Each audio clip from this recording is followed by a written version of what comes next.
Au micro de France Inter, Frédéric Beigbeder a évoqué ses addictions passées et a constaté qu'il pourrait très bien être à la place de Pierre Palmade aujourd'hui. Frédéric Beigbeder n'a jamais caché qu'il avait été un grand consommateur de cocaïne. Il s'était ainsi confié sur ses adieux à cette drogue dure dans les colonnes de l'Obs, en juin dernier.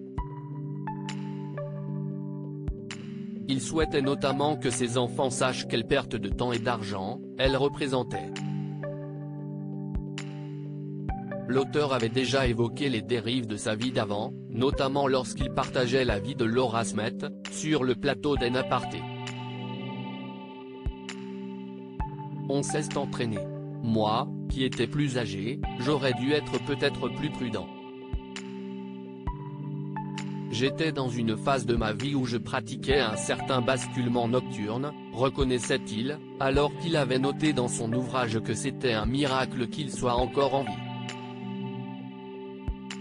Frédéric Beigbeder fait son mea culpa invité dans l'émission de Sonia De Villers sur France Inter pour la promotion de son nouvel ouvrage Confessions d'un hétérosexuel légèrement dépassé. Frédéric Beigbeder est revenu sur l'affaire Pierre Palmade. On ne guérit jamais, a-t-il indiqué à propos de la cocaïne, notant qu'il aurait pu être à la place de l'humoriste aujourd'hui. Même si ce qui est arrivé à Palmade est plus, à mon avis, lié à d'autres drogues nouvelles, comme la 3-MNC, dont je parle aussi, mais que je n'aille jamais essayé, a-t-il poursuivi. En tout cas, bien sûr qu'il ne faut jamais croire un ancien toxicomane qui dit qu'il est guéri, parce qu'on n'est jamais guéri, a-t-il mis en garde. La journaliste l'a cité ensuite évoquant ces bons samaritains qui vous remettent le nez dedans. L'auteur en a profité pour faire un petit mea culpa. CIST comme une confrérie de gens qui se font du mal en groupe.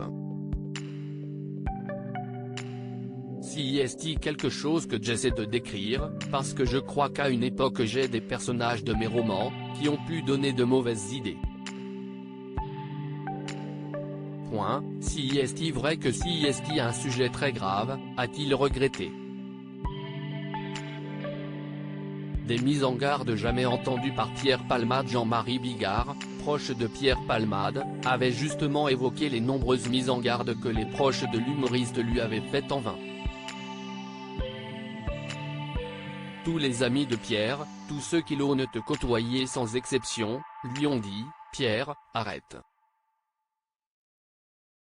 Et on s'est tout cassé les dents.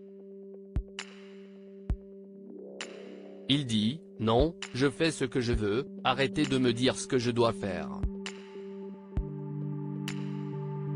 Il a survécu à tout ça, et puis là, si est-il la grosse punition, il n'y a plus rien à faire, constatait-il avec amertume sur le plateau de TPMP.